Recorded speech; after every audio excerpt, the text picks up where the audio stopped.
For those who don't know, my name is Willard Hill. I think the most gratifying thing about being an independent artist is that your art is pure. It remains pure because you have no one else to siphon off your creativity. I believe in making music and making art for the people. I stay fresh, doing it with less. You wanna hit the road, baby girl, be my guest. My road is in the sky, high above the stress. You can come along if you leave behind your mess.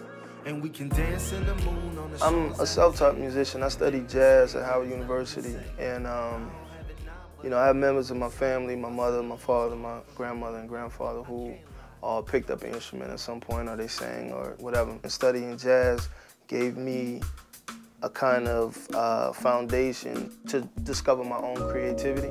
Being a musician and being able to play other instruments kind of helps me get my point across, where I'm not dependent on someone else to, you know, provide a track so I can be heard.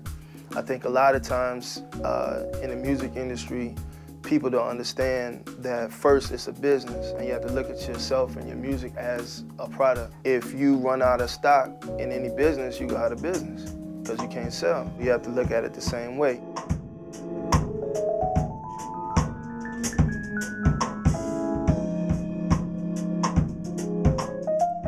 I really couldn't find no category to classify myself, not that I would if I could, but I just made up my own. So I call it New Orleans hip hop soul.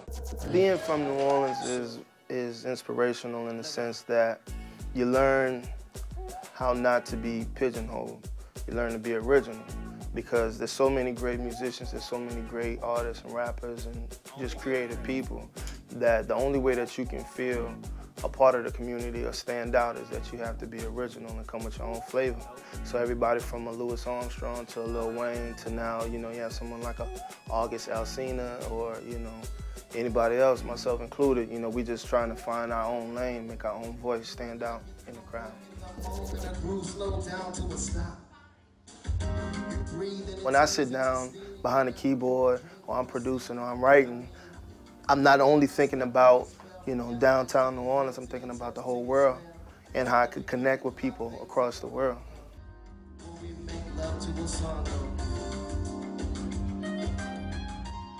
My second EP is going to be out August 20th. It's called Sketches of Spain Street. My first EP, Gemini Mood Swings, was more of, I guess you could say, a practice album. You know what I mean? There's no blueprint on how to get into the music industry. Some people say, you know, it's this or that, but there really is none. When you're in that transitional period where you just kind of just give it everything, you know, you just step out on faith, a lot of times you're not only fighting against your own doubts and fears, but you're fighting against other people's as well. This project is more so me stepping out there and saying, these are the things that I believe in, these are the things that, you know, I want to share with the world, these are the things that affect me, and I'm a man just like the next man. You know, and we go through the same things.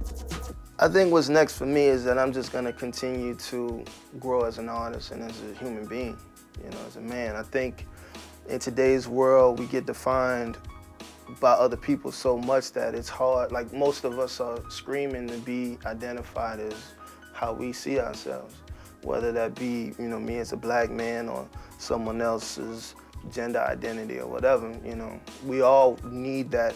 We need to be felt and understood. I'm not just, you know, a hip-hop artist from New Orleans. I'm not just black, you know, or whatever. However they see me, there's so much more that we all are capable of doing if people would just stop trying to put us in boxes and categories, you know. As the world keeps spinning and my heart keeps beating, I'ma keep making music that I love. And every line, every word is your soul on the verge of bringing light into the planet. Don't take